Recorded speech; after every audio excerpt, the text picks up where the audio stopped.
We can't hear you.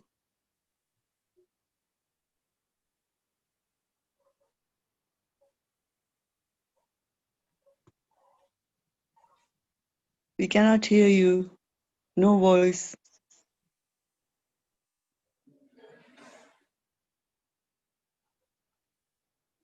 Hare Krishna.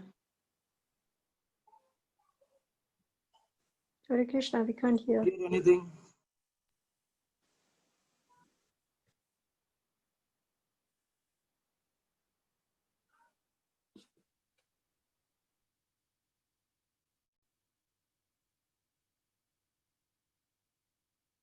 Prabhuji. We can. Yes, we can. Yes, Haribo. Okay, great. All right. I'm not quite sure what happened with the microphone, but I'll have a look in a minute. Okay, Yash, sorry, carry on with the text too, Yash. Okay. Sorry, I'm just gonna close my screen. Bear with me 1 second. Yep, go ahead, Yash. Text two. Adashtudvam prasritastasya shaka guna pravreda vishaya prabalaha adashcha mulanyas anusantatani karman bandini manushya loke. The branches of this tree extend downward and upward, nourished by the three modes of material nature. The twigs are the objects of the senses. This tree also has roots going down, and these are bound to the fruitive actions of human society. Narupamasya tatopalabhyate nanto nacharir nacha sampratishta ashvatamenam suvirudamulam asangasasrena dridena chitva tataha padam tatparimargitavyam yasmin gatana nivartanti bhuyaha tam eva chadyam purusham prapadye yata praveti prashrita purani. The real form of this tree cannot be perceived in this world. No one can understand where it ends, where it begins, or where its foundation is. But with determination, one must cut down this weapon of detachment. Thereafter, one must seek that place from which, having gone, one never returns. And there surrender to that Supreme Personality of Godhead, from whom everything began, from whom everything is extended since time immemorial. Nirmanamoha jitasanga dosha adhyatma nitya vinivritta kamaha vandver vimuktaha shukaduka samagner gachanti amuda padam avyayam tat.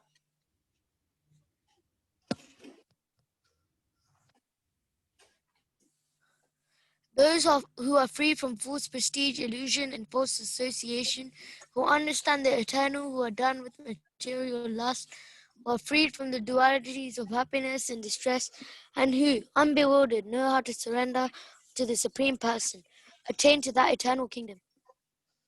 Na tadvasayate suryo na shashanka na pavakaha yadgatva na nivartante taddama paramamama.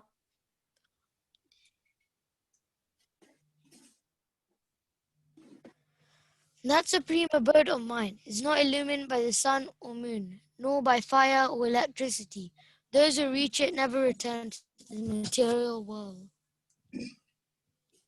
Mamevam jivaloke jiva bhuta sanatanaha punaha sastra indriyani prakriti stani karshati. The living entity in this conditioned world are my eternal fragmental parts. Due to conditioned life, they are struggling very hard with the six senses, which include the mind.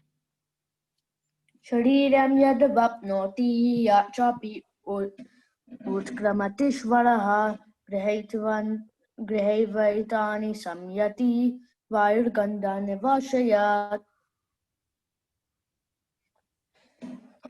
The living entity in the material world carries its different conceptions of life from one body to another, as the air carries aromas. Thus, he takes one kind of body and again quits it to take another. Shrotaram chakshus parshanam cha rasanam granameva cha adhishtayam manashtayam vishayan upasevate. The living entity, thus taking another gross body, obtains a certain type of ear, eye, tongue, nose, and sense of touch, which are grouped about the mind. He thus enjoys a particular set of sense objects.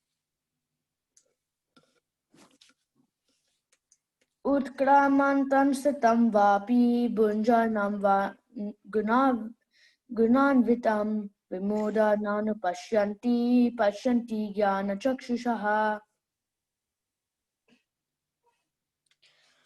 The foolish cannot understand how a living entity can quit his body, nor can they understand what sort of body he enjoys under the spell of the modes of nature. But one whose eyes are trained in knowledge can see all this. Yatanto yoginaschainam pashyanti atmani avastitam yatanto pi akritatmano nainam pashyanti chetasaha.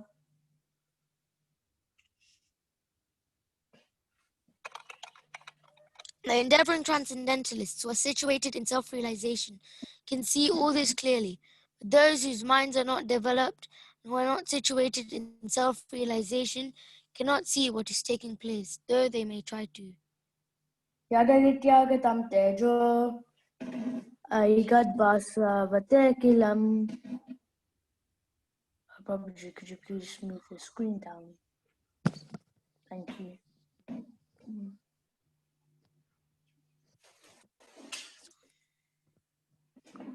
Yat chandram si yat chagno tat tejo vidimamakam. The splendor of the sun, which dissipates the darkness of this whole world, comes from me, and the splendor of the moon and the splendor of fire are also from me. Gamavishya cha bhutani darayami aham mojasa prishnami cha shridihi sarvaha samabhutvarasatmakaha. I enter into each planet, and by my energy they stay in orbit, become the moon, and thereby supply the juice of life to all vegetables. Aham Vaishvanaro Bhutva Praninam Dehamashritaha Pranapana Samayuktaha Pachyami Anam Chaturvidam. I am the fire of digestion in the bodies of all living entities, and I join with the air of life, outgoing and incoming, to digest the four kinds of foodstuffs. Sarvasya Chaham Ridisha Nivishto Mata Hasmritir Ganamapohanam Cha Vedescha Sarve Rahameva Vedyo Vedanta Krit Veda Videva Chaham.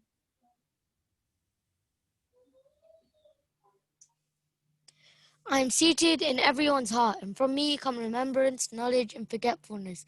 By all the Vedas, I am to be known indeed. I am the compiler of the Vedanta, and I am the knower of the Vedas. Vavemo Purusho Loke Kshara Eva Cha Sharaha Sarvani Bhutani Kutasto Kshara Uchyate. There are two classes of beings, the fallible and the infallible. In the material world, every living entity is fallible, and in the spiritual world, every living entity is called infallible. Utamaha Purushashva Anyaha Paramatmetmi Udaritaha Yolokatrayam Avishya Bibharti Avyaya Ishvaraha. Besides these two, there is the greatest living personality of Godhead, personality, the Supreme Soul, the imperishable Lord Himself, who has entered the three worlds and is maintaining them. Yasmaksharamati Toham Aksharad Abhichotamaha Artosmi Loke Vedecha Praditaha Purushotamaha. Because I am transcendental beyond both the fallible and the infallible, because I am the greatest, I am celebrated both in the world and in the Vedas is that Supreme Person. Yo Mamevam Samudo Janati Purushottamam Sa Sarva Vidbhajati Mam Sarva Bhavena Bharataha. Whoever knows me is the Supreme Personality of Godhead without doubting, is the knower of everything. He therefore engages himself in full devotional service to me, O son of Bharata. Iti guryattamam shastram edam uktam mayangaha etad budva buddhiman syat krita krityashcha bharata.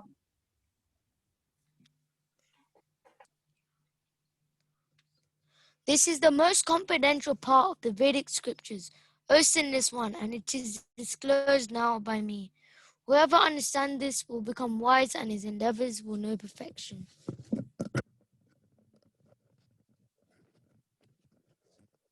Thank you very much, Sridham and Yash. That was very nicely and sweetly recited. Om Tat Sat iti Srimad Bhagavad Gita Shu Upnashedashu Brahma Vidyayam Yoga Shastre Shri Krishna Arjuna Samvade Purushottama Yoga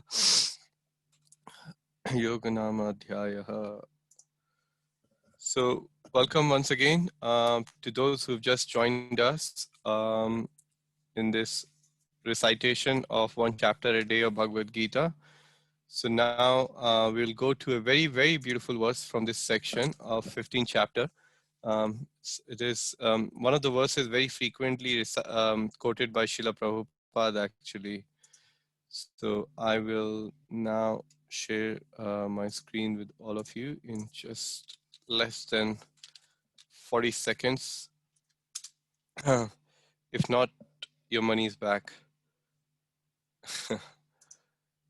Hare Krishna, Krishna Krishna, Hare Hare, Hare Rama, Rama Rama, Hare Hare. Okay, so chapter 15. We are on the text 15. It's a very beautiful verse. So we can recite together. You can recite behind the muted mics. Sarvasya chaham hridisani vishto mata smitirgyanam apohanam cha vede sacha sarver aham eva vedyo vedanta krit vedavid eva chaham. Let's do it two more times together. Sarvasya chaham hridisani vishto mata smitirgyanam apohanam cha vedescha sarver aham eva vedyo vedanta krit vedavid eva chaham. One more time. Sarvasya chaham hridisani vishto mata smitirgyanam apohanam cha vedesa cha sarver aham eva vedyo vedanta krit vedavid eva chaham. Let's do it two more times. Sarvasya chaham hridisani vishto mata smitirgyanam apohanam cha vedescha sarver aham eva vedyo vedanta krit vedavid eva chaham. Sarvasya chaham hridisani vishto mata smitirgyanam apohanam cha vedescha sarver aham eva vedyo vedanta krit vedavid eva chaham. It's a verse worth memorizing, especially in this month of Purushottam, because it directly reminds us of the most merciful of all the merciful incarnation of Lord Krishna in the form of the Vedas. So, translation, I'm seated in everyone's heart. From me come remembrance, knowledge, and forgetfulness. By all the Vedas, I'm to be known. Indeed, I am the compiler of Vedanta, and I am the knower of the Vedas. Purport by His Divine Grace, A.C. Bhaktivedanta Swami Srila Prabhupada. It is a very, very illuminating purport, ladies and gentlemen. So for a second, just forget everything in the world which is existing around you, except your mind. And let's see if we can pay our full attention to these divine words, or rather the ecstasies of Srila Prabhupada directly emanating right in front of us. The Supreme Lord is situated as Paramatma in everyone's heart, and it is from him that all activities are initiated. The living entity forgets everything of his past life, but he has to act according to the direction of the Supreme Lord, who is witness to all his work. Therefore, he begins his work according to his past deeds. Required knowledge is supplied to him and remembrance is given to him. And he forgets also about his past life. Thus, the Lord is not only all pervading, he is also localized in every individual heart. He awards the different fruitive results. He is worshipable not only as the impersonal Brahman, the supreme personality of Godhead, and the localized Paramatma, but as the form of the incarnation of the Vedas as well.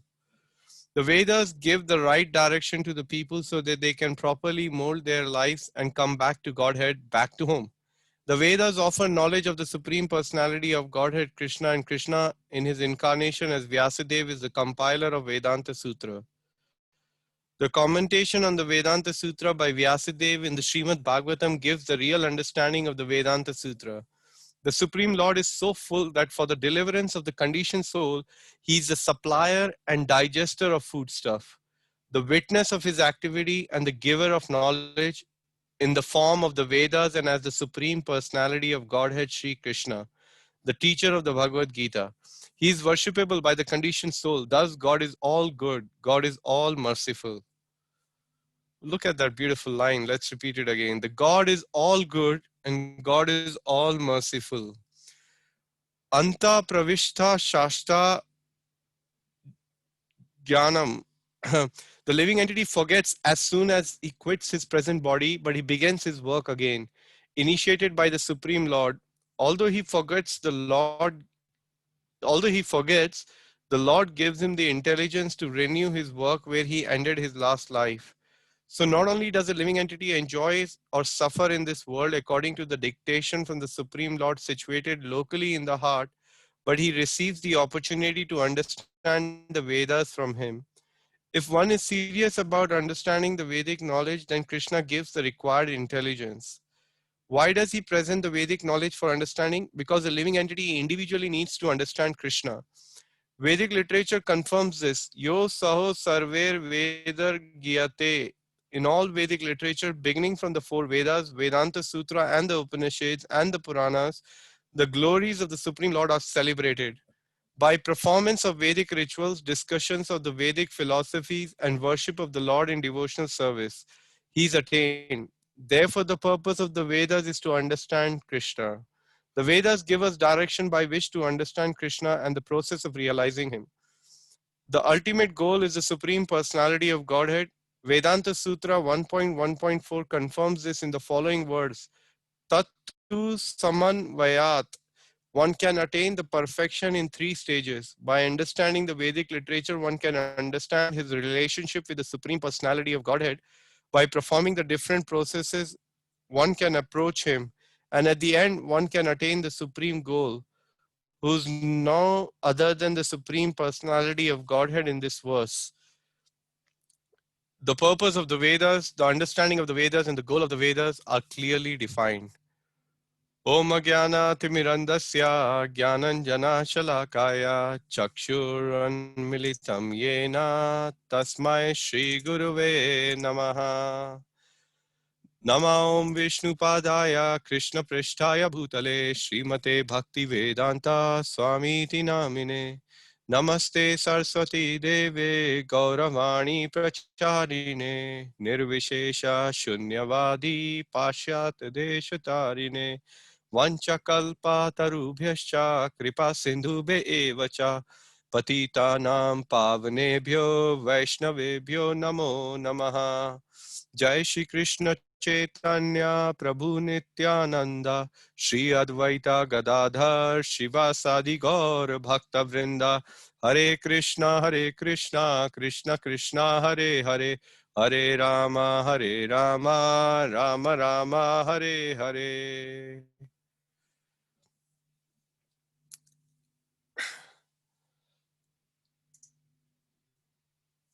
So let's try to reflect back on some of the points of what Srila Prabhupada shared in the purport through these slides I have put together, collecting those points from the purport of Srila Prabhupada. So we are now in the climax of the 3rd section of this beautiful chapter. Purushottam Yoga, where Krishna's position is explained as our maintainer. And now, particularly the last point in this section is the compiler of the Vedanta and the knower of the Vedas. After we learned yesterday from Mukunda Hari Prabhu in the previous verses, also from Madhukumari Mataji, that how Krishna is maintaining us and how we should be attracted to Krishna by knowing his position as our maintainer. And now Krishna is revealing further that how do we get to know him? We can get to know him through the Vedas. And actually, not only that, one thing is to know Krishna about the Vedas, but actually he's the goal of the Vedas. So that's what we're going to learn. And then from tomorrow we'll probably carry on this verse. It's such a beautiful verse. And then day after, on Sunday and Monday, Vrindavan Chandra will cover text 16, where he will talk about the Shloka Gita of the knowledge, a summary of the Vedas and Vedanta. And then finally, it will be the section 5. So let's have a look at the link between the previous verse and today's verse. So up until the text 14, it is shown that how even the conditioned living entities can appreciate and recognize Krishna. So we should be attracted to Krishna by knowing his position as our maintainer, both on the cosmic and personal levels. He's the compiler of the Vedanta and the knower of the Vedas. So these are the 2 points which connect us. Now, earlier verse said he's a maintainer on both at a bigger level and even at a personal level. And now we will see how in this particular verse, he's saying that he's the compiler of the Vedanta and also the knower of the Vedas. So the theme of this particular verse is that Krishna is the only source of happiness. That's the underlying theme Krishna is trying to tell us, that if we study the Vedas, if we take his shelter, if we understand that he's the compiler of the Vedas, he's the goal of the Vedas, of all the Vedas, he's to be known, then we will come to an understanding of what real happiness is. And then we will even be able to, he said, even provides bliss to the transcendentalists by giving the Vedanta Sutra and liberation. So let's see, because now Krishna is trying to tell us that he's the ultimate source of happiness. If I were to ask you a question based on the Bhagavad Gita or our Shastras in journal, what are the 3 kinds of happiness which is explained or taught by the Vedas? Can anybody tell me the 3 different kinds of happiness?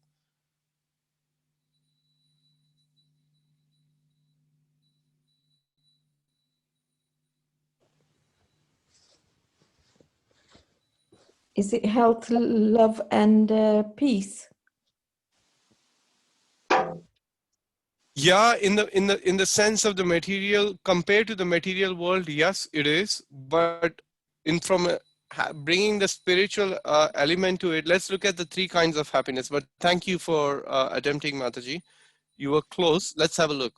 So the 3 kinds of happiness Krishna is telling us in Bhagavad Gita is, the first one is the material enjoyment, which is also known as bhoga, that I would like to enjoy everything which is available around me.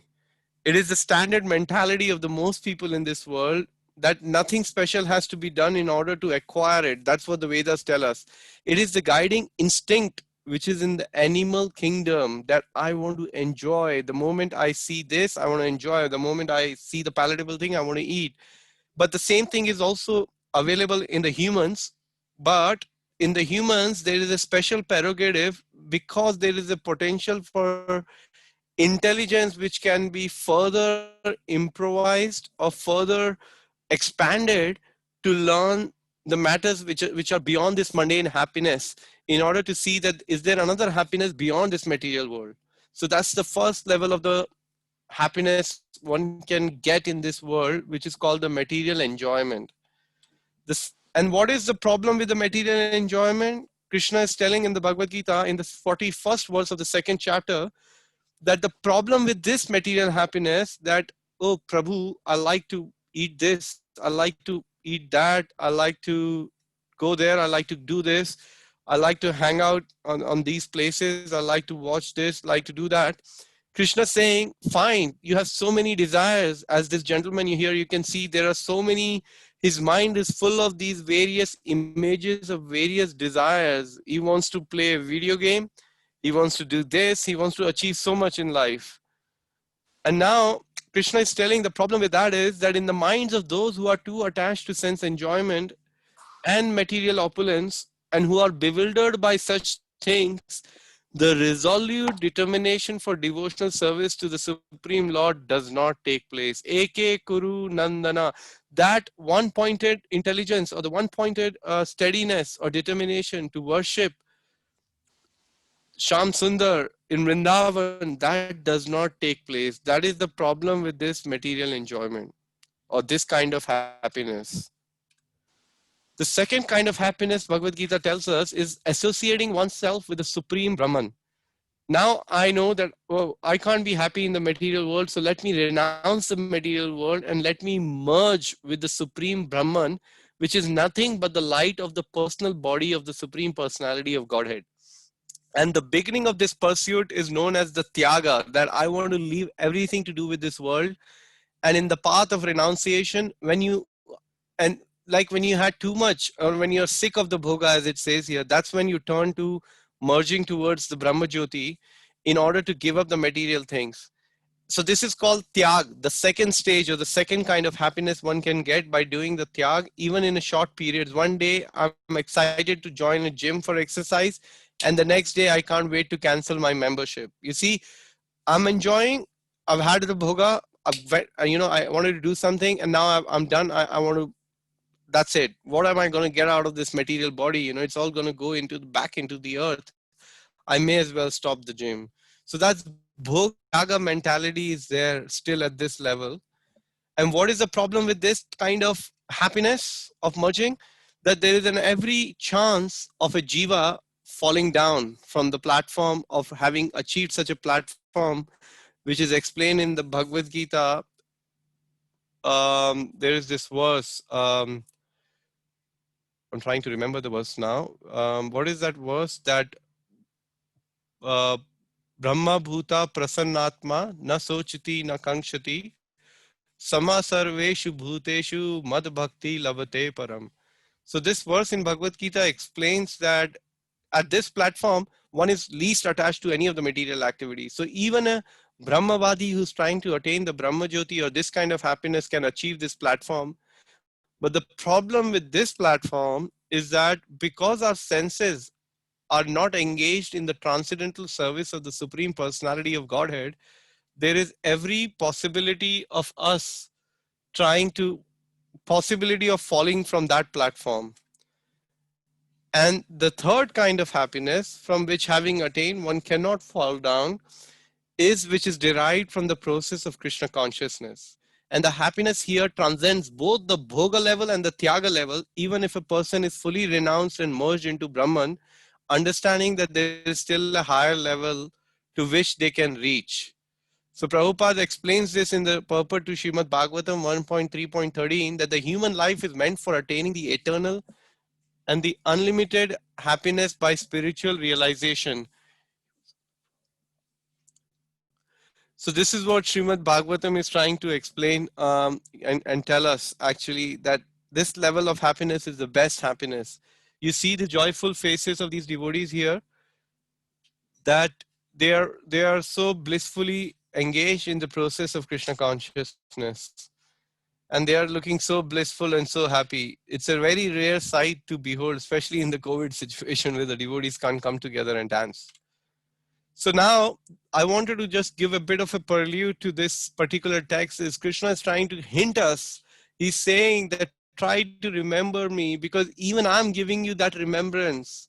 And by remembering me, you will attain the best kind of the happiness. So we need to make that choice today, tomorrow, whenever we can, to take to the happiness which brings eternal bliss, eternal reality, and a life which continues in the service of the Lord actually. So here, the practical application from this verse is that the Vedas described a vast system of activities divided into Karma Kanda, Jnana Kanda, and Upasana Kanda, which are designed to gradually purify the consciousness of journal masses of people. But the ultimate end of all the Vedic process of purification is to realize Krishna. So all of you, the members of this chat community, are above these process of Karma Kanda, Jnana Kanda, and Upasana Kanda. You have decided to dedicate your life to Param Parameshwar, the Supreme Personality of Godhead Krishna. So you are counted amongst a very, very special category, which is very, very dear to Krishna. So congratulations, heartiest congratulations to all of you for rising above these three levels and accepting this sublime process of Krishna consciousness by embracing this, the best of the best mantras, the Hare Krishna Maha Mantra, and by embracing the teachings of His Divine Grace A.C. Bhaktivedanta Swami Srila Prabhupada. You have done an incredible, incredible, incredible service by coming to this level. And now we will see the focus from this particular verse and the purport of the chapter from this verse. There are 5 points which have been highlighted by Srila Prabhupada in the verse itself. The first point is that the Supreme Lord is in everyone's heart as Paramatma, and also is pervading. Sarvasya chaham hridisani vishtu. He's situated in our heart, and he's pervading throughout this material cosmic manifestation, throughout the spiritual manifestation, and throughout all the worlds. So that's the first thing we learn from this verse. The second point here mentioned is that the Paramatma is the initiator of all the activities. He is the Supreme Lord who's the witness of all the past acts, not only what we have done doing now, but even our previous acts. That is why you will see at some point in your life, we are propelled very, very strongly with certain kind of modes of material nature to perform certain kind of activity. Even though we are trying our best, yet our desires pull us down and says, Divyanam, fantastic, you're doing a wonderful service. Now take a break, watch a cricket match, put on the TV, watch a screen, take it easy. You've got plenty of your time. Krishna is right there. He's waiting for you in your heart as a Paramatma. Don't worry, he's always with you. Just take it easy. So that's what the desires do to me. They pull me and they tell my mind, you know, there's no rush. Krishna consciousness is not going anywhere. The devotees are still here. The lockdown is carrying on. Take it easy. That's what the mind tells me. And the living entity acts according to the past deeds. And then these desires are coming. I'm acting like this because I have certain conditioning. And then the living entity forgets and has to act according to the direction of the Supreme Lord. So now Krishna is saying, I'm giving you that remembrance and I'm giving you that forgetfulness. So if we take shelter of Krishna, he will take away everything which we are not supposed to remember, like our material conditioning. He will help us he will make us forget that. But for materialist, he will make him forget Krishna. If we want to desire to enjoy the material enjoyment, Krishna is facilitating that as well. But we have to decide which way we want to do. We want to knock our heart and say, Krishna, you know what? I have decided to dedicate my life to worship you, my Lord. Now you direct me to my spiritual master, who can then give me the instruction to perfect my life. If that's the route we want to take, that is the best choice we can make for ourselves. So the Lord is giving us this direction, and he gives us remembrance and knowledge and forgetfulness. And he also awards us the different fruitive results. So these are very, very important teachings for us to remember and try to not only remember, but try to spend some time thinking how the Lord is so kind. Rupa Goswami is telling us in the Nectar of Instruction that if we arrange our life in such a way that if we are constantly or somehow or other, as much as possible, we tune ourselves to the transcendental vibration, then there is an every opportunity of Krishna for making us forget all our material conditioning and only able to help us remember his beautiful activities. That is why it is explained in Srimad Bhagavatam, especially in the 3rd canto of Srimad Bhagavatam. Sutava Prabhu explains this very nicely in his book called Book Bhagavad. He says he gave the acronym to that canto, SAVE. And the first S stands for the stories.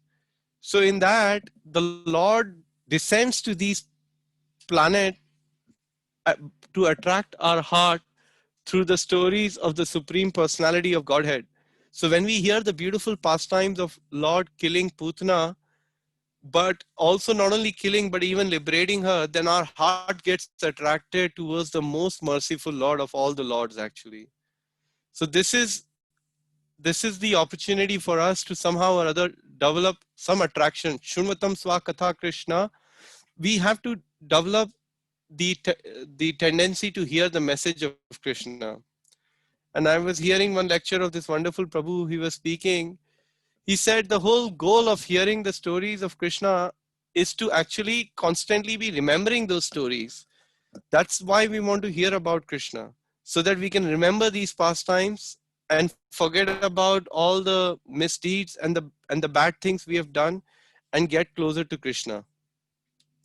So these are the two aspects. The first is Paramatma. He's there in our heart. He's pervading everywhere. The next is the Paramatma is the initiator of all these activities, which we have just discussed. And then the third and the fourth aspect is that he's worshipped as Brahman, as Paramatma, and also the incarnation of the Vedas. And Vedas give the right direction to the people to mold their lives to come back to Godhead. So you see, the whole idea of Vyasadeva compiling the Vedas is to give the direction to the human society at large to turn to the Supreme Personality of Godhead, and especially Srimad Bhagavatam is being tailored by Vyasadeva. Right at the outset, Vyasadeva is telling that he's completely rejecting any kind of religion or any kind of Vedas which he had previously given, which had some kind of material motivation in it. So what is he saying right at the beginning? He's saying right at the beginning that this Bhagavatam propounds the complete highest truth, which is reality distinguished from illusion for the benefit of, for the welfare of all. He's saying this Bhagavatam is not a business deal. My reader, if you're interested in that kind of deal, then turn your attention to something else. But just in case, if you're looking to worship the Supreme Personality of Godhead, then please show me that one-pointed intelligence which I talked about in the Bhagavad Gita. Krishna is telling, then you come to Srimad Bhagavatam. That's why these Vedas are our life and soul, giving us this direction. And hence, it is so important for us to not only imbibe these teachings of the Vedic studies, especially coming from our acharyas and Srila Prabhupada, but to apply it in our life and distribute it profusely to the entire world as much as possible. Because the Vedas give knowledge of the Supreme Personality of Godhead. And then Krishna appears as the Lord, as Vyasadeva. He gives the Vedanta Sutra in the form of Srimad Bhagavatam. As I just explained, after writing everything, Vyasadeva was not satisfied. And he was feeling some pain in his heart that I've done everything, I've given everything, but why am I not feeling the satisfaction? And the super soul in his heart is telling him, well, he's actually himself the literary incarnation of Krishna, but he's also guided by the super soul. And he's feeling that the reason I'm not feeling this satisfaction is because I haven't glorified the Supreme Personality of Godhead Krishna to the best of my capacity. And I have overemphasized on dharma, artha, kama, moksha, on these four principles. So let me turn the table around and let me glorify Krishna. But can I do it on my own? No. I need empowerment. And who can give me that empowerment? My spiritual master, Srila Vyasadeva, is going to give, Narad Muni is going to give me that empowerment. And just in that moment, Narad Muni comes at the hermitage of Vyasadeva, and he empowers Vyasadeva by confirming his doubt. Yes, you were right, my dear disciple, that what you thought and what you realize is absolutely correct.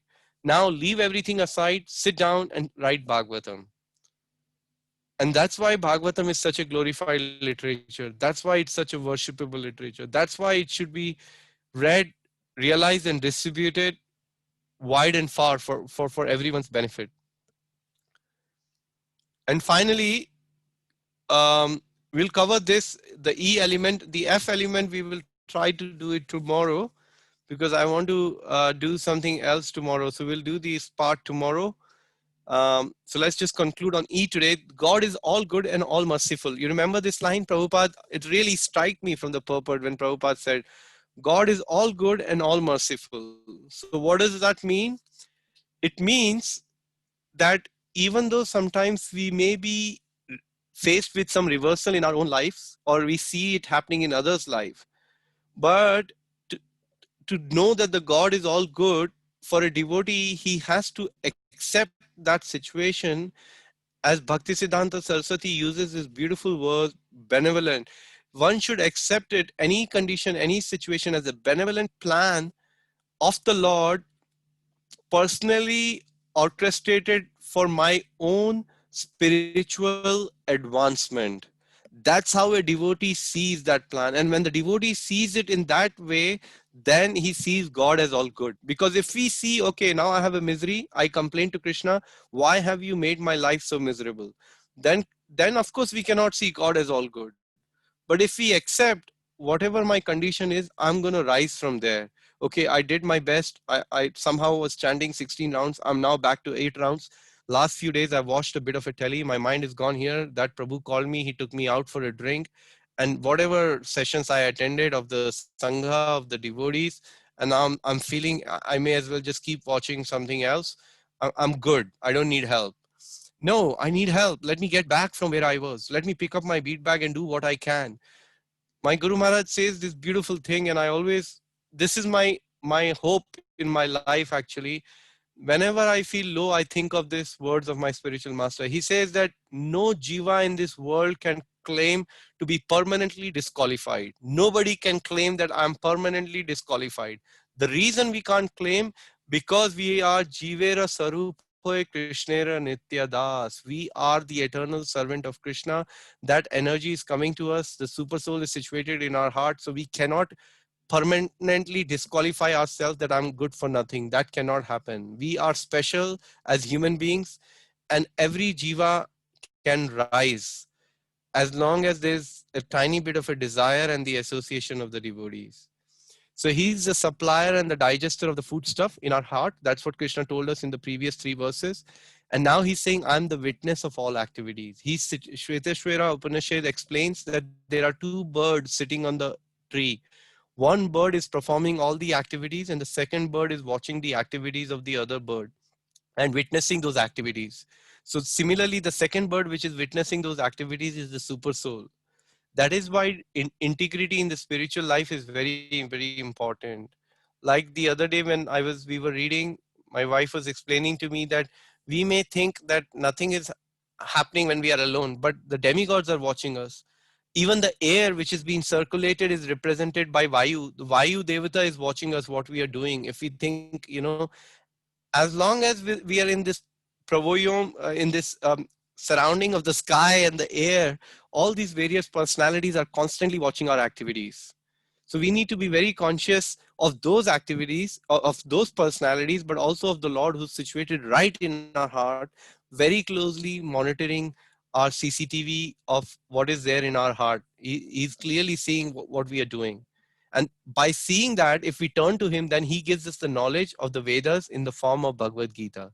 Then we become receptive and we can hear the message of the Lord.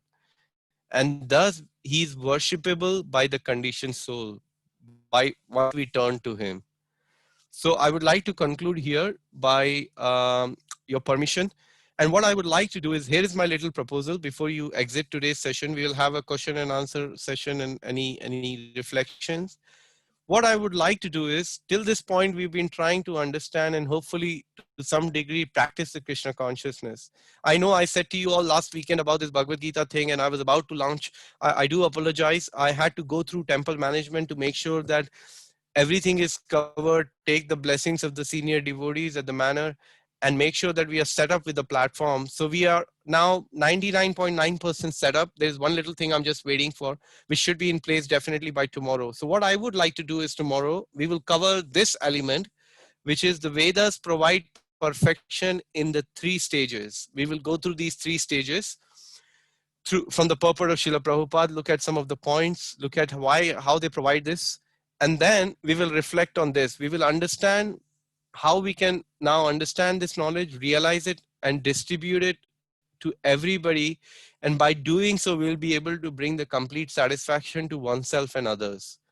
So tomorrow, I would like to reveal to all of you the goal we have taken here at Bhaktivedanta Manor of distributing certain amounts of this Vedic knowledge, the ripened knowledge in form of the Bhagavad Gita, to as many people as possible.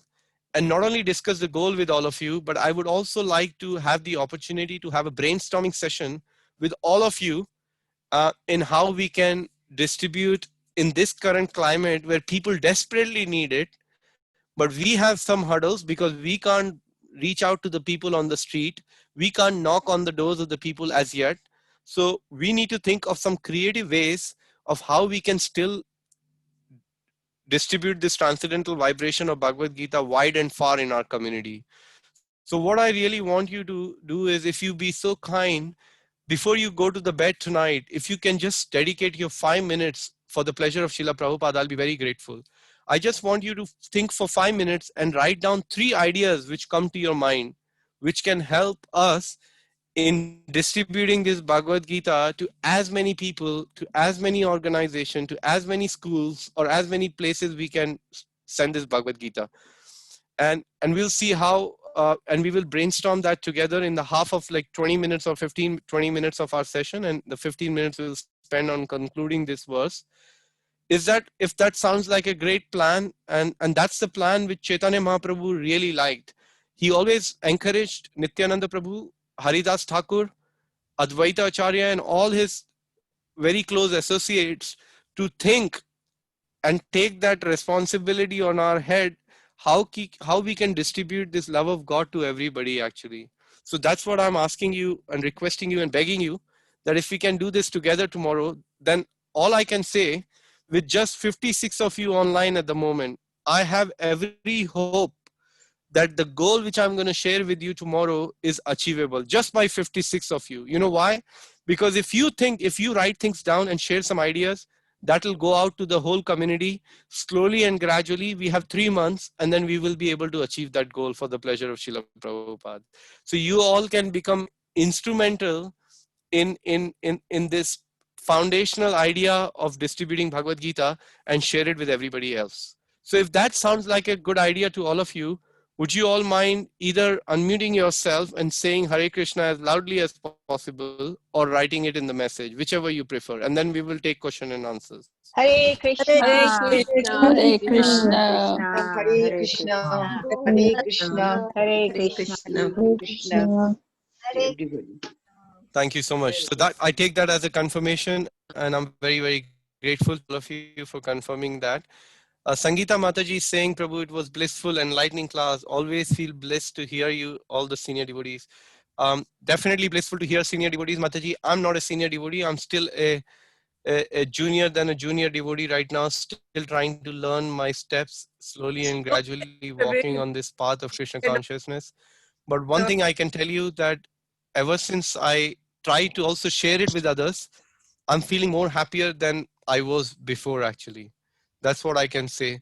So now if anybody has any comments or reflections, I think for some reason, I don't know, the internet and all my devices is working well, because I have all my presentation, everything on my work laptop.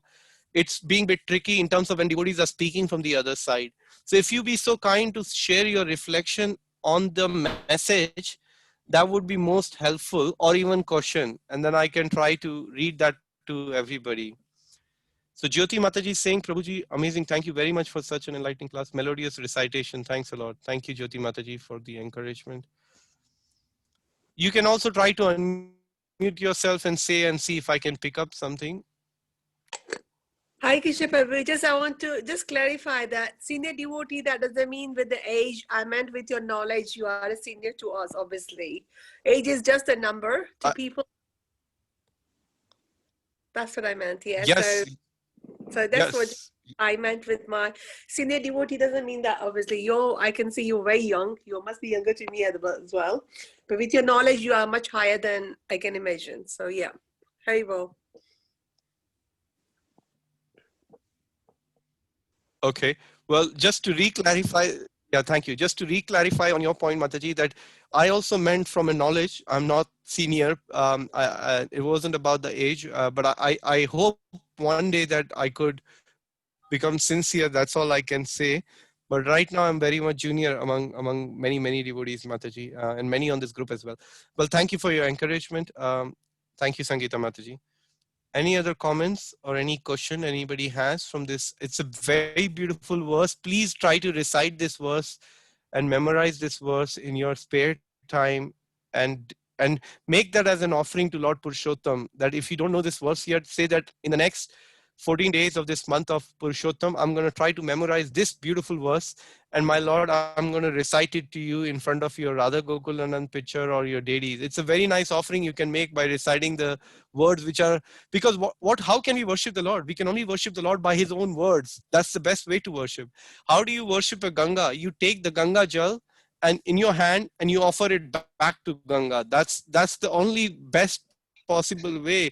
You can't take your $100, $1,000, $1 million and put it in Ganga. Ganga will not be pleased with that.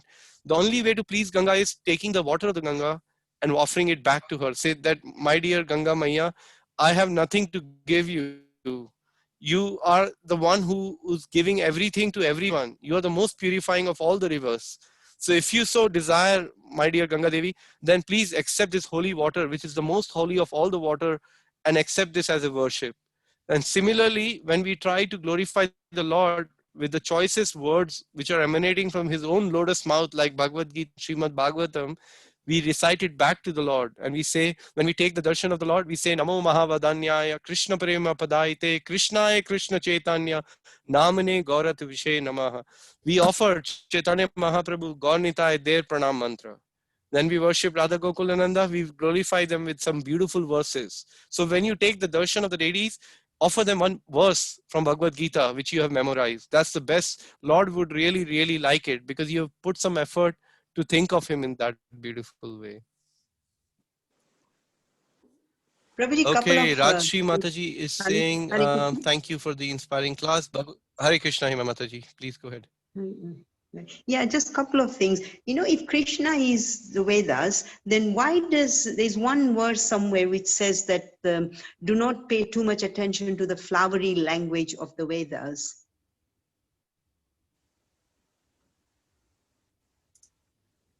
Can you hear me?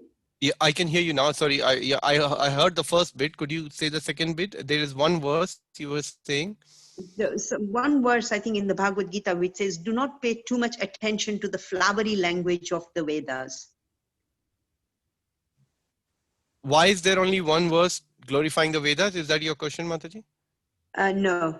Sorry, I do apologize. Tomorrow I'm gonna fix something. I'm gonna use another instrument. Would you mind just putting the message onto the chat while I answer the other question, Hima Mataji, if you don't mind?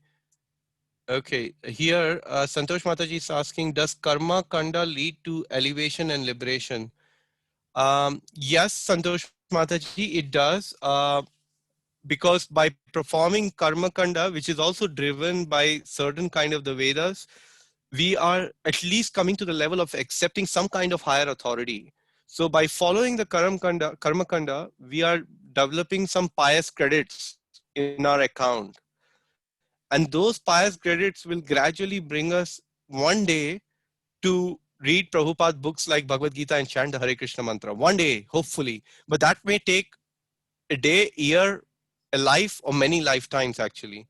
Because the Karma Kanda process is when you're trying to do something good, unfortunately, even if you're doing something pious like opening hospital, opening schools, even that is very entangling because you have to take another birth to reap the results of those wonderful things you have done actually. So that's the reason it can take much longer, but eventually it'll take you there. But an intelligent person realizes why, if there is a ripe mango available in the market, and if I'm hungry right now, I rather eat the ripe mango right now, offer it to the Lord, and I eat it now. I don't want to, take a mango and wait for it. I want to eat. Mango is a seasonal fruit. I don't want the season to finish. So we don't want the season of bhakti to finish and our life of the season to finish before we can enjoy or, at least have that mango. So I hope that answers your question, Mataji. Right. Hima Mataji's question, if Krishna is the Vedas, why is there a verse that says don't pay too much of attention to the flowery language of the Vedas? Okay, very nice question, Hima Mataji. So the point here is, again, this is my understanding, and I welcome if anybody else has any other points, anybody else like to shed on this, is that, well, Krishna is trying to explain, let me just read that verse so that it's quite. He's saying, I'm seated in everyone's heart. From me come remembrance, knowledge, and forgetfulness. By all the Vedas, I am to be known. Indeed, I am the compiler of the Vedanta and I'm the knower of the Vedas. So firstly, Krishna is getting us ready to say that he's the, by all the Vedas, he's to be known. So if somebody is reading the Vedas, Hema Mataji, he may pick up Rig Veda and he will learn something about music in that in much, much detail. Then he will pick up Yajur Veda, then he'll learn about art. So like these different Vedas have different ways of learning that aspect and then applying it to at some stage coming and understanding that, oh, I need to apply this, whatever I've learned for Krishna's pleasure. But Krishna is directly telling us that I am to be known.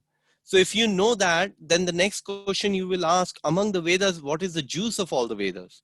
And the juice of all the Vedas is Srimad Bhagavatam. And that's your answer in the sense, now I understand. Krishna is saying, I'm by all the Vedas, I'm to be the known. So, okay, all the Vedic knowledge is there. And not everybody is able to, that fortunate who can understand this way of worshipping Krishna. Then Krishna is saying, I'm the compiler of the Vedanta. He's saying, okay, fine. Even if you want to gradually come to me, the Vedanta is available for you to read. And I am the knower of the Vedas. Then Krishna is saying that ultimately, whichever Veda you pick up, you have to come to me. So what Krishna is doing, Mataji, he's gradually building Arjuna's interest in the path of bhakti to bring him to the point of 18th chapter and tell him, Sarva Dharmam Parityaja Mam Ekam Sharanam Raja. He's telling, I'm your goal. And when Bhagavad Gita finishes, Bhagavatam begins. And then we get to know, oh, Vyasadeva compiled all the Vedas and the purpose is to know Krishna. But now this is the ripened fruit. My life is short. I don't have so much of time. And I know the goal is Krishna. And the goal can be best attained through Srimad Bhagavatam. So that's would be my take on your question, Hema Mataji. And we'll cover a bit more on, slightly bit more on this tomorrow when we go through those three aspects of the Vedic knowledge. Hare Krishna, Prabhuji. Bhagavati Mataji saying, wonderful explanation on the Vedas. Yes, Prabhuji, Hare Krishna, Sandeep Prabhu. I was saying that my realization is, just like in Gita, Krishna says, I am the Kal, and Arjun could see him in his Vishwarup, like he's the heads of the king smashed between his teeth. But that is Krishna, and our focus is not to worship Kal. We worship the Krishna in his Tribhangi Mudra. Similarly, the focus for Krishna's worship is not the flowery language or what we call a skeptical study of the Vedas, but the focus is bhakti. And that is why possibly he's more focused on the scripture that is more devotional in nature or more towards bhakti, like Srimad Bhagavatam. Yes. Very good point. That's a very good point, Sandeep Prabhu. That's our focus. Absolutely, Prabhu. I have one more point here. Mataji saying, if Krishna gives forgetfulness, what is the connection to the people suffering from dementia? Is it because he wants that persons to only remember? Is it because he wants that person to only remember Krishna? So Mataji, if somebody is suffering from dementia, there are two things to it. One, yes, the blunt way of putting it is, unfortunately, yes, that person, because of his previous karmic activities, is now having to go through this difficulty of even while in this life, not able to remember this life experience, what to speak about, previous life and things like that. So most of us are able to do that. And the second aspect to look at it is, Mataji, even if somebody is a devotee, and if he or she, unfortunately, at some stage of their life develop dementia, which is obviously that they're not, sometimes dementia has different stages, because I work in care sector, and there are different kinds of dementia, vascular dementia, Alzheimer's, like that. So it depends what stage of the, even if it is a devotee will have something called as we also call dementia as reminiscence. So he will always, even though his dementia, the devotee will be protected by Krishna, because Krishna is saying in Bhagavad Gita that in this path there is no failure, and whatever you have learned, nothing will go waste. So even whatever degree that person was able to progress, he will start from that stage. but even then we can't stay. Sometimes, like, His Holiness Bhakti Rasamrit Maharaj gives this beautiful example. He said that if a devotee has been sincere in following the principles and chanting his rounds nicely and performing the path of bhakti, then we heard today in this purport from Srila Prabhupada that Krishna is all merciful. If we cannot remember Krishna due to a material disease like dementia, or we are in such a condition that we die, not able to have our consciousness, then Krishna will be able to remember us because he knows our past, present, and future. So our hope is that my Lord is the most merciful Lord of all the Lords, and I am the most merciless. I'm the most mercy case. We are the most mercy cases, Mataji. Like, especially, I can speak for myself. I have no qualification. My only qualification is somehow if my spiritual master can give me some mercy, then there is some hope for me. So we are all kind of mercy cases. If the mercy comes, then we are saved. So I hope that answers your question, Hema Mataji. Okay, it's now gone past our usual time. I would like to thank all of you for joining us this evening, and I'm really looking forward to having your association tomorrow evening and having some ideas. We'll plan it really nicely tomorrow, the last 20 minutes. I may request one devotee, let me know if any volunteer like to do this wonderful service of noting down the ideas and then putting them in a different groups. And then we can really churn it and work on those ideas throughout these 3 months. And please, Chaitanya Mahaprabhu and Srila Prabhupada.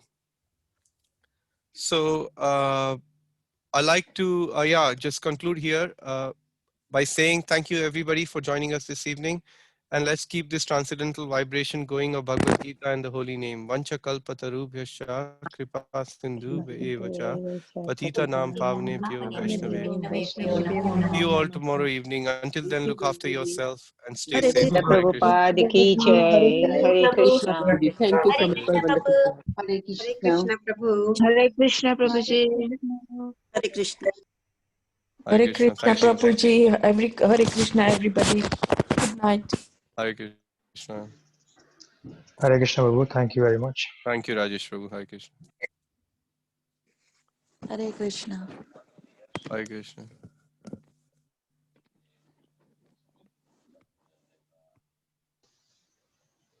Thank you, Garta Mataji. Thank you, Shipra Mataji. Thank you. Thank you. Hare Chandra Chaitanya Prabhu. Thank you, Prabhupada Mataji. Raj Prabhu. Hare Krishna. Thank you. Thank you, Bharat Prabhu. Thank you. Kusum Mataji. Thank you. Chandrika Mataji. Thank you so much for tuning in. Rupa Mataji. Thank you. Hare Krishna, Prabhu. Thank you very much for a lovely class. Thank you. Hare Krishna. Hare Krishna. Hare Krishna. Hare Krishna Prabhu. Thanks for tuning in.